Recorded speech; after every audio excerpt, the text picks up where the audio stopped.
Il est 18h, bienvenue pour un nouveau débrief, votre rendez-vous 100% national sur les antennes de FFF TV comme chaque lundi et comme chaque lundi pour m'accompagner. Monsieur Vincent Magnès, notre consultant historique. Salut Vincent, comment ça va? Salut Manu, ça va impeccable, je te remercie. Impeccable, bon bah super, on va pouvoir se projeter bien sûr sur la suite et notamment le sommaire, on va débriefer ensemble Vincent. Cette 25e journée du championnat national qui a été marquée notamment par deux derbys. L'entretien qui sera consacré au capitaine de l'US Concarneau cette semaine, c'est Guillaume Janès qui va nous rejoindre dans quelques instants. Le focus aussi également parce qu'on a une affiche Canal Plus Sport qui nous attend ce soir entre Orléans et QRM, coup d'envoi à 18h45. Et puis on terminera avec les news, l'actualité de votre championnat préféré. Il y a beaucoup de choses à dire. Vincent, en attendant, il y avait 6 matchs qui se sont déroulés entre vendredi et samedi. C'était la 25e journée. On attaque tout de suite le tour des stades. Avant de revenir sur cette 25e journée du championnat de national, sachez qu'il y avait également des matchs en retard qui se sont disputés mardi dernier. Justement, on vous a préparé un petit florilège des très beaux buts qui ont été inscrits mardi dernier. Aussi de Devon Romil à droite, ce sera Saïd à gauche finalement. Saïd qui va tenter de renverser une nouvelle fois, ce sera à droite avec Devon Romil. Romil pour Zana Ale qui tente de s'emmener le ballon. La frappe de Saïd est 2-0. L'action collective parfaite du Stade Briochin pour doubler la mise. S'épanouit désormais au poste de latéral gauche qui a été formé au poste de milieu défensif. C'est parti justement pour Caïboué. Oh, finalement c'était parfait. Le but extraordinaire de Kylian Caïboué qui vient toucher tout le monde ici au Stade Power. Ouverture du score pour le FC7, son premier but en national, 1-0 pour le FC7. C'est un énorme coup de canon pour la balle. Eh ben non, c'était pas pour Yohan Brun.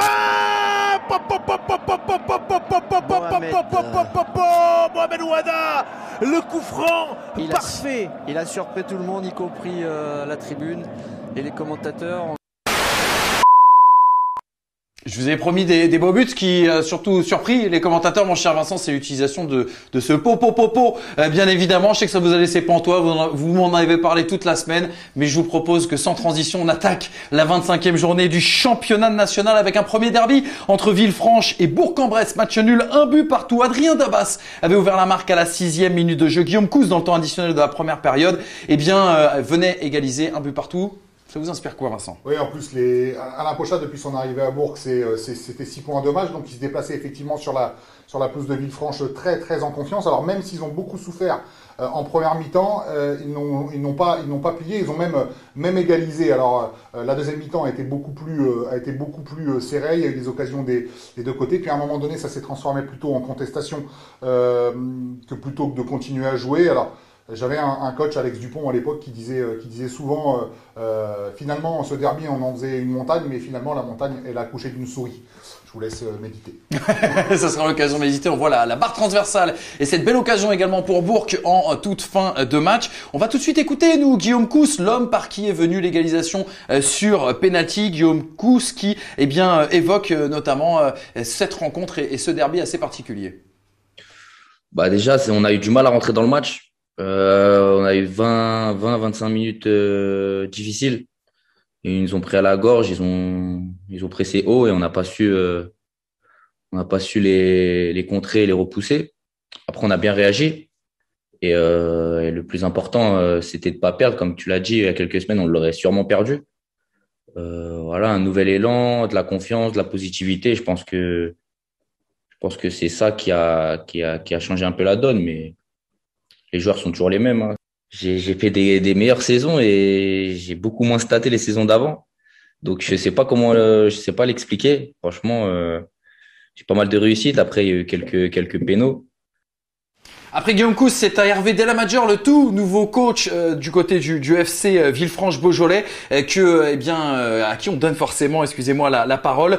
Il va nous parler surtout de la frustration d'un match forcément un petit peu spécial pour lui.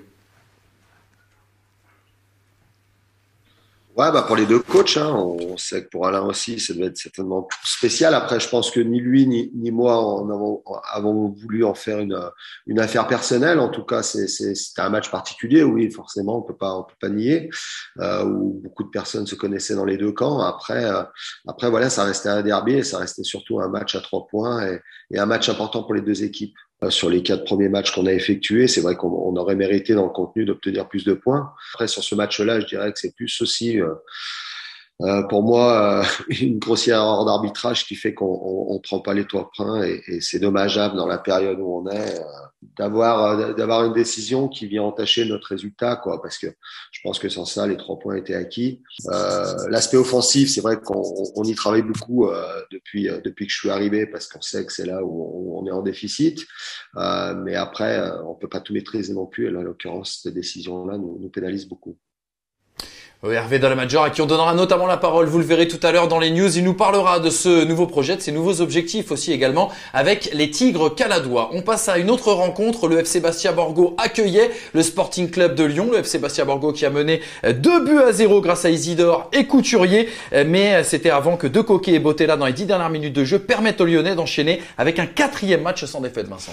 Ouais, et surtout les joueurs de Nicolas Leblecq en fait restent sur 4 matchs sans défaite, hein, effectivement. Et puis ils avaient vraiment la volonté de réaliser un gros coup à Bastia, qui on l'a déjà dit dans les débriefs précédents, est un peu moins séduisant ces dernières semaines. Alors les Lyonnais ont imposé un gros rythme d'entrée, ils ont joué très très haut, les Bastiais ont beaucoup souffert. Mais ce qui est marrant, c'est qu'ils ont marqué à chaque fois leur 2 buts sur les gros temps forts lyonnais. Et derrière, en fait, malheureusement pour les Bastiais, c'est que les erreurs de placement, les erreurs individuelles, ou en tout cas le manque d'envie de garder ce résultat ont eu raison d'eux. Andrea Ottaviani d'ailleurs était très très en colère. L'entraîneur du FC Bastia Borgo, Jean-André Ottaviani, revenait ce matin sur un scénario forcément frustrant, au micro notamment de Jean-Philippe Thibaudot et Jules Dominici. La fin de match était très frustrante, on était très en colère, hein. Après, on a revu les images.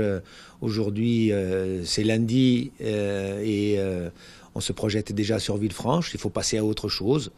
On aura une discussion certainement avec les joueurs, mais ça ne sert à rien de les enfoncer, ça ne sert à rien de taper dessus là où ça a pêché. Il faut regarder ce qu'on peut améliorer, parce que il nous manque 15 minutes. Donc tout ce qui a été fait avant, c'était plutôt pas mal. Il faut voir comment on peut améliorer ces 15 minutes. L'analyse, c'est que il est inexplicable qu'à 2-0 à domicile, alors qu'on joue notre survie, qu'on a fait le plus dur, que je répète encore, contre une très bonne équipe, qu'on a fait le plus dur, qu'il ne reste plus qu'à garder le résultat, qu'on déjoue, qu'on recule, qu'on subisse et qu'on finisse par perdre les 2 points, voire on a failli les perdre 3. Voilà. On a 28 points aujourd'hui. Il nous en manque 11, 12 peut-être sur les 27 qui sont à distribuer. On est largement dans les clous et il faut uniquement se focaliser là-dessus. On passe désormais bien à la sensation de ce week-end, la victoire du FC 7 à domicile contre un prétendant à la montée, Le Mans, grâce notamment aux réalisations de Camara et Gay. C'est la première fois que le FC 7 l'emporte à domicile après 4 mois d'attente quand même, Vincent. Ouais, et puis un peu à l'image en fait du match qu'ils avaient réalisé au Red Star la semaine dernière. En fait, les Sétois ont très très bien défendu. Papalardo a réalisé 3-4 arrêts très importants qui les a maintenus à 0-0 à la mi-temps, et puis ça a complètement changé en seconde mi-temps. Les Sétois ont vraiment dominé et ont trouvé par 2 fois les buts Monceau. Alors effectivement, Didier Le Nicol, encore une fois, il va pouvoir regretter le manque de constance de son équipe dans les résultats, et puis surtout encore dommage parce qu'il y avait encore une place à prendre sur le podium. 4 points pris en une semaine pour le promu, le FC 7, contre 2 équipes programmées bien sûr pour la course à la montée. Surtout le FC 7 semble être injouable à domicile. Nicolas Guibal, son entraîneur, nous explique pourquoi. Nous, on essaie de mettre cette stratégie aussi en place. C'est un club qui a un vécu où il est jamais facile de s'imposer. Moi, j'ai connu toujours ça dans l'historique du club, même quand j'y étais joueur. On a vraiment de réelles valeurs de combativité qu'on essaye d'inculquer aux joueurs. Mais il n'y a pas que ça, quoi. Voilà. Après, il y a des valeurs de jeu, parce qu'aujourd'hui, on n'est pas une équipe où on peut dire qu'on met le ballon devant et on va presser pour le récupérer. On essaie de poser le jeu. Alors, on s'aperçoit finalement que au niveau national, il faut savoir alterner les deux. Contre Le Mans, ce week-end, on a quand même un peu subi. Hein, il faut pas. C'est peut-être un des matchs où on maîtrise, avec celui du Sporting Club de Lyon, où on maîtrise le moins notre adversaire sur la première mi-temps et où on finit par l'emporter. Donc voilà, il faut se poser des questions à un moment donné et se dire que peut-être par moment il faut être moins beau et être beaucoup plus efficace. Vincent, vous parliez d'un homme qui a été déterminant bien sûr dans ce succès. C'est le gardien du côté du FC 7, un autre Vincent Papalardo. Regardez, il a multiplié les parades. On vous a préparé juste une petite séquence comme ça. Ajaxien, c'est bien joué le dédoublement avec Varda encore une fois. Attention, là, ça va revenir la frappe. Oh, l'énorme arrêt de Vincent Papalardo. C'est bien joué, il va avoir un bon centre, même la frappe. Et le super arrêt encore une fois de Vincent Papalardo. Seconde, c'est tiré, c'est bien tiré. Vincent Papalardo qui s'interpose et qui dégage des 2 points. Votre coup de cœur de la semaine, Vincent Papalardo? Ouais, parce qu'en fait, on était mardi présent au Red Star, et c'est vrai que j'avais dit pendant le match qu'il c'était peut-être un petit peu trop avancé sur sa sortie. Là, j'avais dit aussi qu'on pouvait pas lui reprocher le fait d'avoir voulu soulager ses coéquipiers. Malheureusement pour lui, Sherendoy l'avait devancé et avait obtenu l'égalisation. Mais sur ce match-là, en tout cas, il a prouvé la force mentale d'un vrai gardien de but. Exactement. L'historique, bien sûr, du côté du FC 7 et on vous en parlera sans doute dans un prochain débrief. Le Stade Briochin accueillait le SO Cholet qui s'est imposé. C'est l'une des 2 seules victoires à l'extérieur dans cette 25e journée. Faisal Manaï qui a inscrit l'unique but de cette rencontre. Fin de série pour Saint-Brieuc qui restait pourtant sur 6 matchs sans défaite. Ouais, et encore une fois, un coach, Stéphane Rossi, qui loue les qualités dans le jeu de cette équipe de Saint-Brieuc. Stéphane Rossi avait surtout pris en compte le match aller où il s'était imposé 5-4, mais il y avait 5-2, je crois. Il restait encore 10 minutes à jouer. Ils étaient revenus à 5-4. Il avait vraiment beaucoup souffert. Il avait tremblé jusqu'au bout. Donc, il avait décidé, le plan, c'était de jouer en 3-5-2, d'être très bon dans la transition. Ça a été le coup parfait à la 30e minute avec l'ouverture du score. Et puis en seconde mi-temps, le plan un peu aussi, c'était d'aller jouer beaucoup plus haut. Ils se sont même créé 2 occasions qui auraient pu faire que le match aurait sans doute été plié. Et même quand on revoit le match, en fait, Mexique, défenseur central qui se blesse, Stéphane Rossi décide de faire rentrer encore un attaquant, de passer en 4-4-2, et c'est à ce moment-là, en fait, où il a les occasions encore pour tuer le match. Je le redis, face à une très très belle équipe de Saint-Brieuc qui n'a perdu que 2 fois à domicile. Et à noter l'excellent match notamment de Sambou qu'on a vu notamment dans les images qu'on proposait ici. Pas de match ce week-end pour le Sporting Club de Bastia, dont on va vous parler là encore une fois dans les news. Du coup, on va passer directement à une victoire au forceps acquise dans les arrêts de jeu, celle du FC Annecy devant l'US Avranches Mont-Saint-Michel. On revit tout de suite le but de la victoire de Romain Spano avec les commentaires d'Hugo Galatioto. Allez, les dernières minutes, on va rentrer dans les arrêts de jeu. Laurent, on va scruter ce panneau là-bas, le corner, le but. Et le but du 3 buts à 2. Et le but du 3 buts à 2 sur ce corner incroyable. Annecy qui renverse la situation. 2 buts en 2 minutes. Annecy qui était mené, on ne voyait pas de solution. On aurait peut-être coutume de dire que le FC Annecy non seulement avait besoin de ces 3 points, mais avait peut-être aussi besoin d'un scénario pareil pour lancer le sprint final dans cette fin de saison. Ouais, ça va être important pour eux évidemment, parce que, mais surtout sur ce match, en fait, Frédéric Roculo avait demandé à ses joueurs d'être peut-être un peu moins beaux dans le jeu, mais d'être beaucoup plus efficace avec un jeu un peu plus direct, et ça a marché dès le début du match. Alors Annecy a joué vraiment comme une équipe qui a envie de se maintenir. Elle a été chercher ses avanchinés jusqu'à l'expulsion de l'avanciné justement SND, et puis derrière des erreurs aussi un peu de concentration qui ont fait que les joueurs d'Annecy en fait sont allés chercher cette victoire avec le cœur. Exactement, avec le cœur. On le revoit, ce dernier but bien sûr de Romain Spano qui offre les 3 points au FC Annecy. Vous avez parlé d'une expulsion notamment du côté des Avranchinais. Ça a été l'un des tacles et l'un des faits majeurs de cette soirée. On a vu le Jean-Jacques Rocky du côté du FC Annecy bien sortir justement sur le blessure. On a pris des nouvelles aujourd'hui de Jean-Jacques Rocky qui revient aussi également sur une victoire au forceps. Pour le moment, j'en sais pas plus. Donc, au jour d'aujourd'hui, on sait qu'il y a eu un gros choc, un traumatisme au niveau du genou. Donc, voilà, on va passer des examens aujourd'hui, là, dans la foulée, dans l'après-midi, pour voir un peu plus. Mais aujourd'hui, pour assurer tout le monde, il y a rien de grave, ça c'est sûr. Maintenant, on va vérifier quand même comme c'est le genou, et je pense que ça va aller. Oui, c'est ça. On avait à cœur d'aller chercher cette victoire parce qu'on est passé tout proche dans d'autres matchs d'aller chercher cette victoire et les 3 points. Et là, c'est sûr que le retournement de situation fait du bien et montre aussi notre caractère, le caractère du groupe, quoi. En attendant bien sûr des nouvelles rassurantes concernant le genou de Jean-Jacques Rocky, on passe tout de suite à ce qui était l'autre derby de cette 25e journée avec la victoire 2-0 du Red Star sur la pelouse de Créteil. Sherendoy face à son ancien club a marqué. Pape Meissaba qui avait déjà marqué contre Créteil en Coupe de France a réédité le coup. Vincent, votre regard surtout sur le contenu de cette rencontre? C'était assez surprenant de voir les Odoniens entamer le match de manière plutôt gentille. En tout cas, pas dans la peau d'une équipe qui joue la montée en Ligue 2, et elle a été un peu en mal d'idée, et puis les mauvais choix en fait ont été aussi bien défensifs qu'offensif tout au long de cette première mi-temps. Et c'est Créteil d'ailleurs qui aurait pu ouvrir le score sans cet arrêt de Chariot à la 45e. C'est un tournant du match. Alors après, ça a bien changé en seconde période puisque les Odoniens en fait ont mis vraiment beaucoup d'intensité, sont allés chercher les Cristoliens beaucoup plus haut. Attention toutefois, parce qu'après l'ouverture du score, on a senti une petite peur entre ce premier but et ce deuxième but. Le fait qu'ils aient pas gagné depuis longtemps, peut-être que ça y a joué aussi. Enfin, en effet, vous venez de le dire, première victoire pour les Odoniens dans cette année civile 2021, en championnat en tout cas, puisqu'on sait qu'en Coupe de France ça roule plutôt bien. Vincent Bordeaux, justement l'entraîneur, revient sur ce début d'année pas forcément conforme aux ambitions qui étaient les siennes. On l'avait dit à la trêve, de toute façon, que l'équipe qu'allait, je leur avais dit, si on arrive à enchaîner 3 victoires, on va être devant et on va mettre à distance tout le monde. On ne l'a pas fait. Bastia et Quevilly l'ont fait. Ce qui a fait qu'on on a enchaîné des contre-performances, pas forcément dans le jeu, puisque je trouve qu'on avait fait des matchs cohérents, mais donc on n'avançait pas spécialement. Et puis là, le match, on savait avant le match que Le Mans avait perdu, que Cholet avait gagné. Donc il fallait absolument gagner par n'importe quel moyen. Donc c'est pour ça que à la mi-temps, avant le match, on leur a parlé de ce qu'on attendait. Et à la mi-temps, il fallait vraiment qu'on monte d'un cran pour gagner le match. Et voilà, là, on se repositionne correctement avec des matchs en retard qui sont certes pas gagnés, mais on a les jouer. Et c'est vrai que là, dans le mois, là, en un mois, du 13 mars au 13 avril, on a 8 matchs. Ce qui fait beaucoup. Après, il va falloir qu'on fasse un turnover intelligent. Les joueurs vont devoir l'accepter. Je vois par exemple Benjamin Gomel que j'ai laissé au repos ce week-end alors qu'il avait été titulaire les 2 derniers matchs. C'est notre rôle de pouvoir faire comprendre ça aux joueurs. C'est au rôle des joueurs de l'accepter parce que c'est pour le bien du collectif.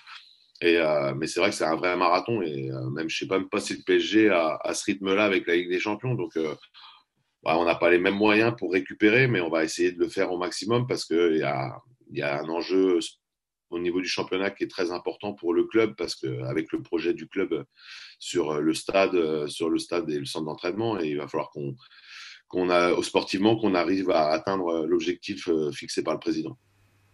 Ça fait plaisir de voir Vincent Bordeaux dans ce débrief. On l'avait pas vu depuis le début de cette année 2021. Et en tout cas, il sera peut-être abonné désormais au prochain numéro, aux prochains épisodes. On rappelle également que la rencontre entre l'US Concarneau et l'US Boulogne-Cotopale a été reportée, n'a pas pu se disputer puisqu'il y a plusieurs cas positifs à la Covid-19, notamment au sein du vestiaire boulonnais. Du coup, nous, on va faire tout de suite un point sur le classement. Vous allez le voir, Bastia toujours leader, 1 point devant QRM qui compte désormais le même nombre de matchs disputés. Cholet 3e, 10 points derrière Quevilly, mais avec seulement 1 point d'avance sur le Red Star 6e qui compte 3 matchs en retard sur les Guêpes, surtout sur les Choletais, puisque les Guêpes c'est l'US Orléans. En deuxième partie de tableau, c'est très serré puisque seulement 3 points séparent Saint-Brieuc 8e du 15e et premier relégable l'US Avranches-Mont-Saint-Michel. Une situation qui pourrait s'éclaircir bien sûr une fois les matchs en retard joués. Une autre affiche, un autre match lui reste à jouer dans cette 25e journée du championnat national. Orléans qui accueille bien sûr Quevilly-Rouen Métropole. Ce match sera à suivre dès 18h45 sur les antennes de Canal+ Sport. Mais en attendant d'en parler, on se projette tout de suite sur l'entretien. Notre invité est l'homme d'un seul club, capitaine de Concarneau depuis ses 21 ans. Celui que l'on surnomme dans le vestiaire Grand n'avait pas fait de vivre du foot un rêve. Le défenseur Guillaume Janez est notre invité aujourd'hui dans le débrief. Bonjour Guillaume déjà. Comment ça va? On sait que l'US Concarneau a été privé de match. On a expliqué les raisons il y a quelques instants. Et aussi, autre question, on en profite. D'où vient ce surnom Grand? Bah écoute, salut, ça va, pas de souci. Bah ouais, privé de match ce week-end en raison du Covid. Ça a touché Boulogne ce week-end, donc repos pour nous forcé, mais voilà, c'est comme ça. C'est une saison un peu particulière, faut s'adapter. Et puis pas de souci, on les accueillera un autre jour, sûrement en semaine. Le surnom Grand, c'est assez facile, hein. C'est surtout pour la taille, hein, quand même, hein. Franchement, ça reste depuis quelques années. Et puis c'est vrai qu'il n'y a pas grand monde qui m'appelle Guillaume dans le vestiaire. C'est souvent Grand. En effet, on comprend mieux au vu des images qu'on puisse te surnommer Grand. On rappelle que Concarneau a fêté ses 110 ans, un bel anniversaire la semaine dernière. Toi, tu y as passé 14 ans avec les Tonniers, 14 ans de ta vie dédiée bien sûr à l'USC. Qu'est-ce que cet anniversaire du club évoque du coup pour toi?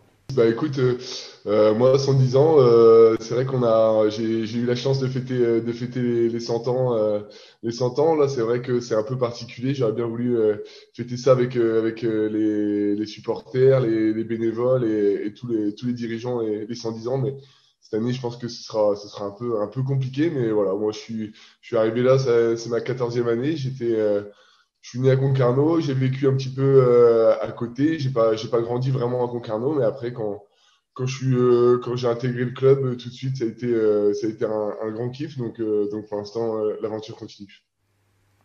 Alors Manu disait que tu as passé 14 ans au club.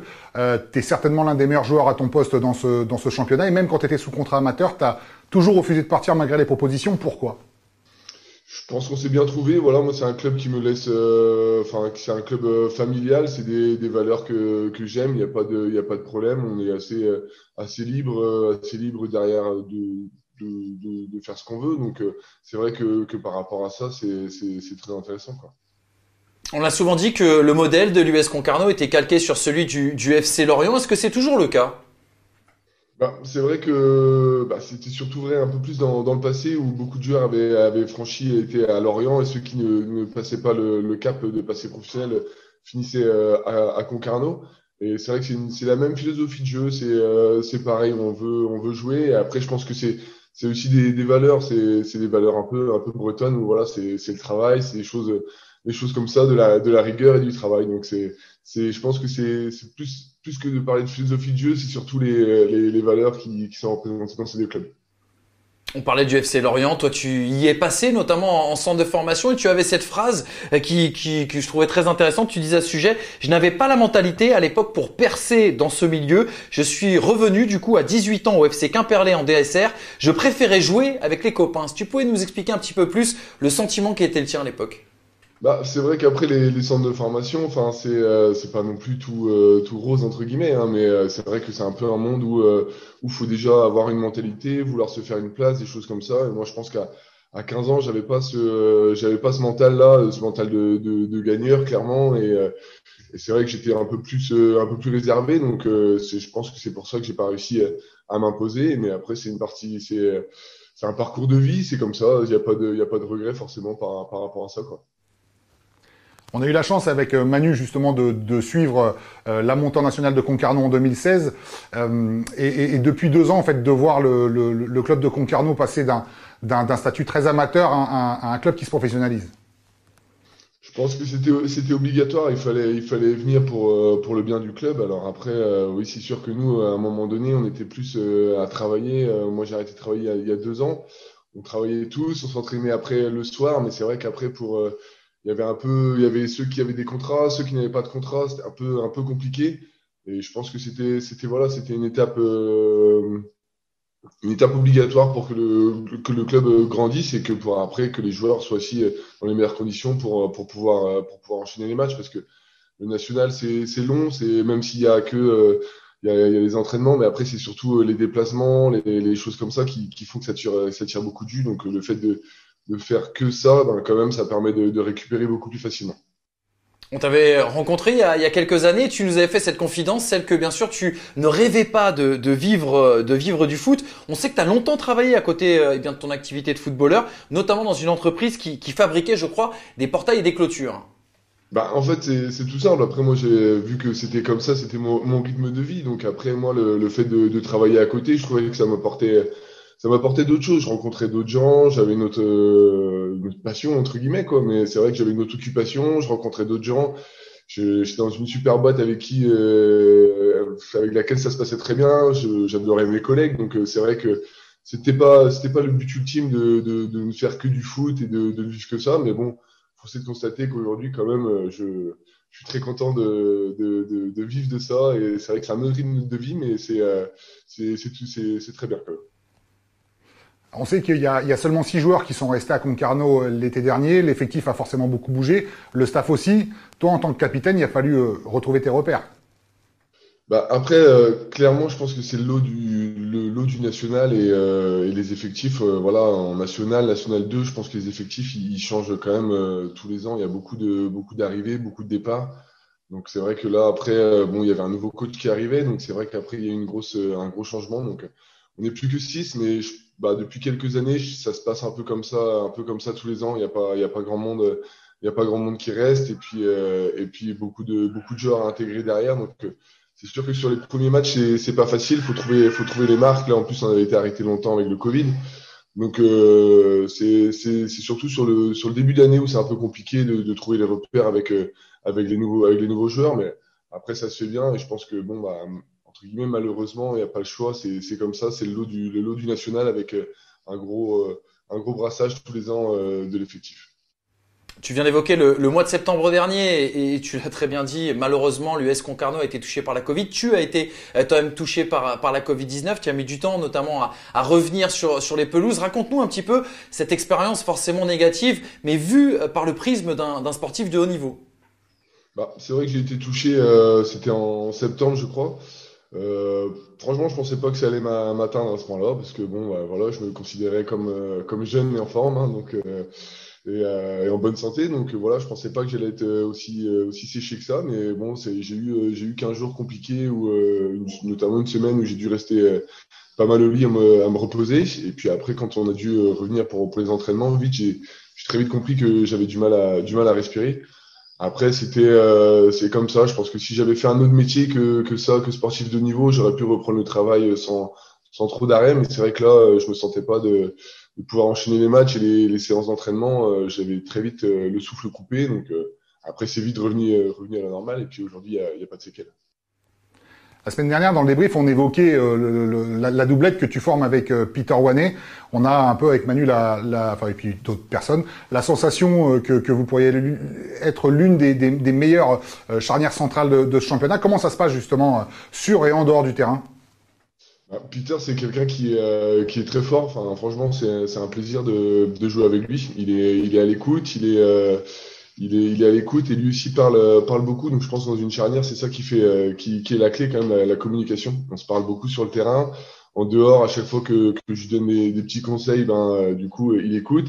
Et c'est vrai que du coup, notre association marche très bien, parce que lui aussi n'hésite pas à me dire, à me replacer, ou à me donner des conseils, comme on lui veut la balle, ou des choses comme ça. Et je pense que aujourd'hui, on a une bonne complémentarité. Je pense que lui va très très vite. C'est quelqu'un qui est très très à l'aise dans le 1 contre 1.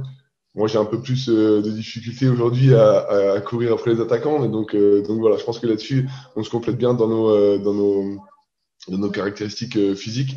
Et après, par contre, sur le terrain, c'est un plaisir, parce que c'est un vrai leader aussi, et je pense que c'est surtout ça qui fait la clé, la communication entre nous deux sur le terrain. Guillaume, on va aborder un dernier trait de ta personnalité pour que nos auditeurs te connaissent encore un petit peu mieux. Pour préparer cet entretien, t'imagines bien qu'on a beaucoup échangé, notamment avec certains de tes anciens coéquipiers qui nous ont tous dit quelque chose, la même phrase. Guillaume, c'est un grand superstitieux. Il a même un caleçon porte-bonheur qu'il met que les jours de match. Raconte-nous un petit peu. Ouais, c'est comme ça. C'est mon frère qui m'a dit ça avant. Lui, pareil, il avait toujours un caleçon de match, donc il le mettait aussi tout le temps.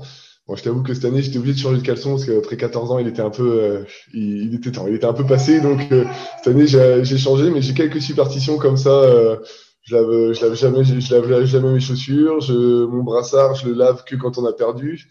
C'est des choses comme ça. C'est plein de petites superstitions qui font que je sais pas, c'est ces petits trucs à moi, mais il y en a pas mal, je pense, qui sont superstitieux dans le vestiaire aussi. Donc c'est vrai que moi, j'ai quelques tics comme ça avant les matchs.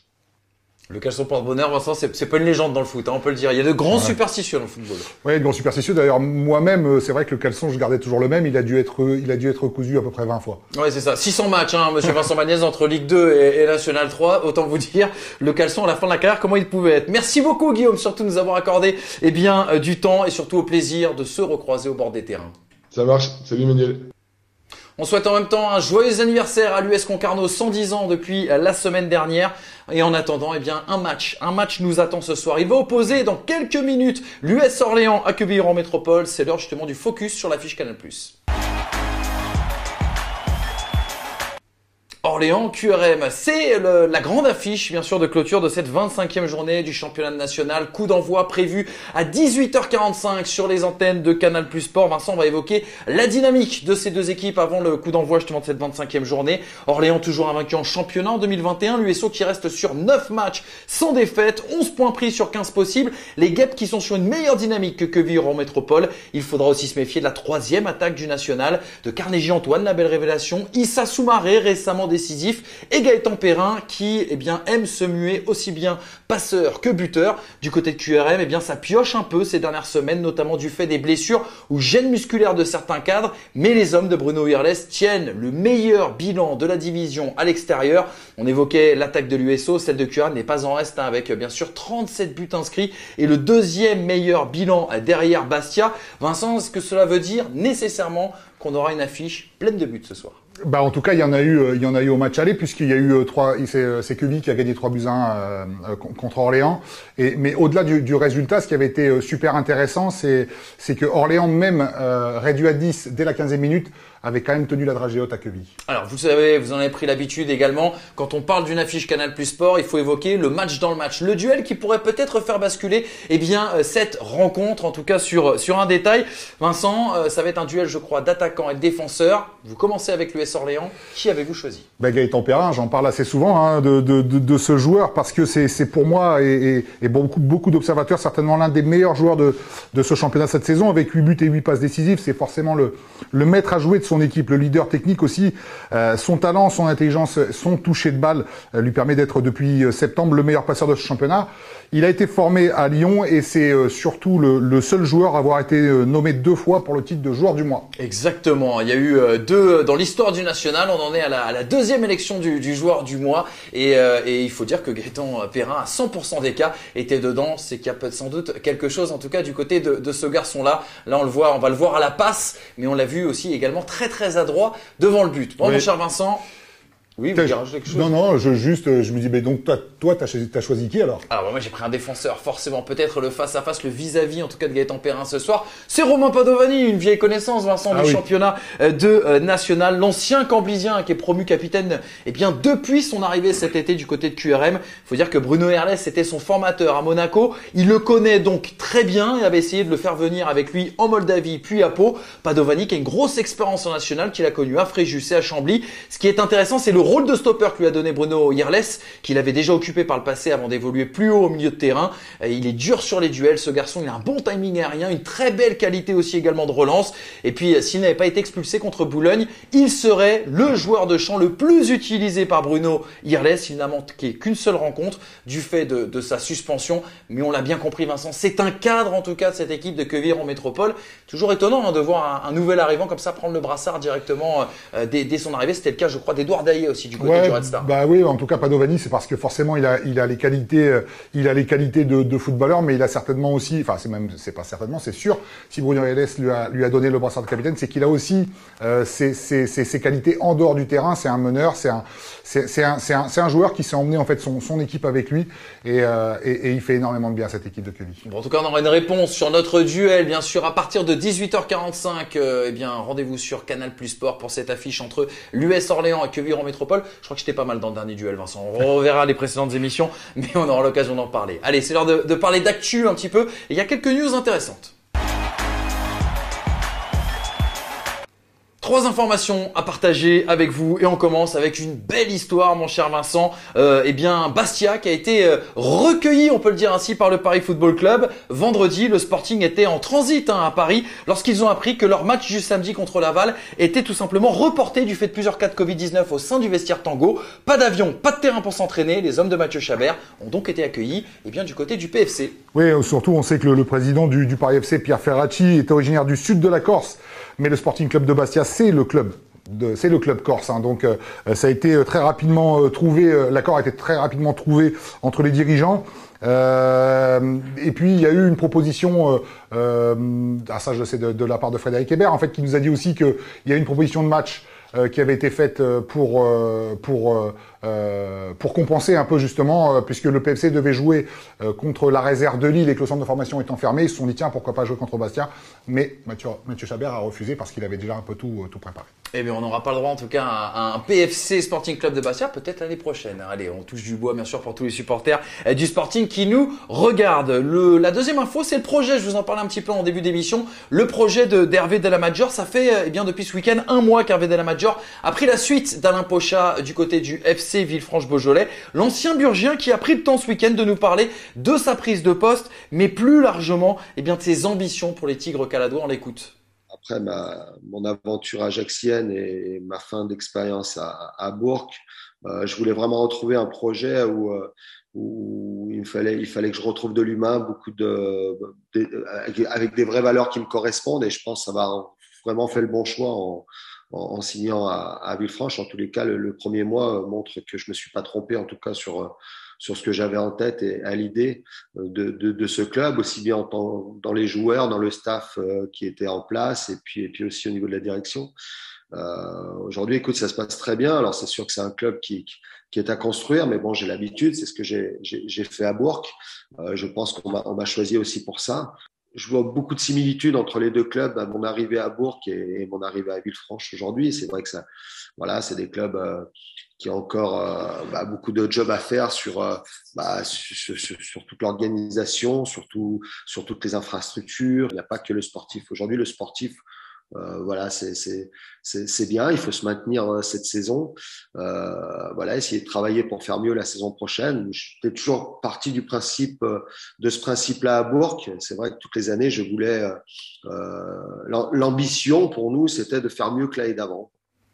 Allez, on referme ces news avec une officialisation. On peut même le dire, Vincent, c'est l'information principale de cette semaine. Ça y est, l'US Créteil-Lusitanos a trouvé son nouveau coach. Il s'agit de Manu Dacosta. Alors, on le savait, depuis mardi dernier, il y avait beaucoup d'entretiens qui étaient menés par Rui Pataka. Le poste pouvait être pourvu soit pour Karim Mokadem, l'ancien coach du Sporting Club de Lyon, soit Manu Dacosta. Et c'est finalement Manu Dacosta qui a été choisi. Ouais, ils ont rencontré les deux derniers entraîneurs mardi dernier. Alors, effectivement, c'est Manu Dacosta qui a été choisi.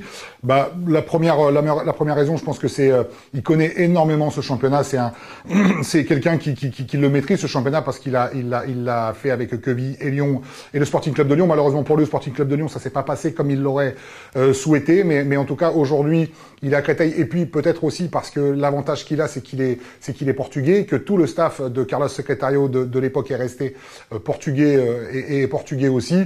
Il va avoir maintenant une semaine pour se repréparer un match délicat chez le leader. Ouais, ce sera lundi prochain, en effet, pour le retour de Manu Dacosta sur un banc du championnat national, avec le déplacement, vous l'avez dit, du côté d'Armand Cesari face au Sporting Club de Bastia. Merci Vincent, c'était top. C'est déjà la fin de ce débrief. On se quitte bien évidemment comme d'habitude avec les moments coulisses dans vos clubs préférés, et on se retrouve la semaine prochaine. Salut, prenez soin de vous.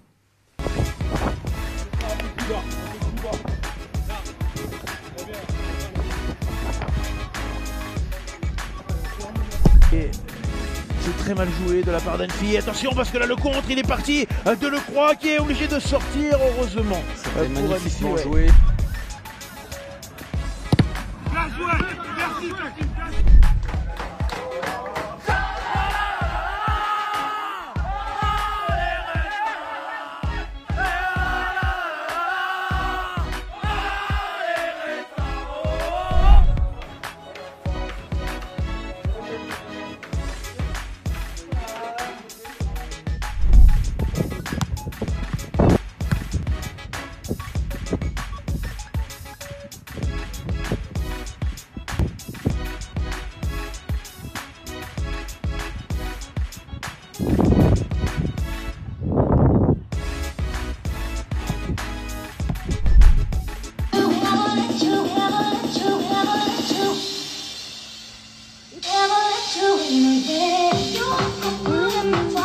Ha ha ha.